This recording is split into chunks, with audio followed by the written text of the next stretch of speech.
என்னதான் மிக்ஸி கிரைண்டர்னு விதவிதமாக வந்தாலும் அம்மியில் அரைச்சி சமைச்சு சாப்பிட்ற ருசியே தனியில்லை. ரொம்ப நாள் ஆசைப்பட்டு வாங்கணும்னு நினச்ச அம்மி ஒரு வழியாக வீட்டுக்கு வாங்கிட்டு வந்தாச்சு.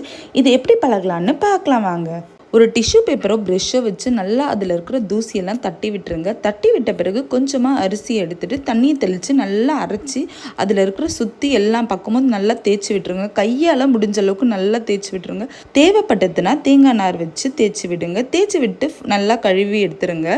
கழுவி எடுத்துகிட்டு இது ஃபஸ்ட் டைம் பண்ணணும். செகண்ட் டைம் பழகும் போது ஒரு 10 நிமிஷம் ஊற வச்ச அரிசி எடுத்துக்கோங்க. தேர்ட் டைம் பழகும் போது பார்த்தீங்கன்னா ஒரு 1 ஹவர் ஊற வச்ச அரிசி எடுத்துக்கோங்க. இந்த மாதிரி first time, second time, third டைம்னு 3 விதமாக நம்ம நல்லா அரைச்சி தேய்ச்சி கழுவி எடுத்துக்கணும். அப்போ தான் அந்த அழுக்கெல்லாம் நல்லா போயிட்டு சுத்தமாக ஆகிடும். இந்த அம்மியோட ரேட் என்னன்றதை மறக்காமல் கமெண்ட் பண்ணுங்கள்.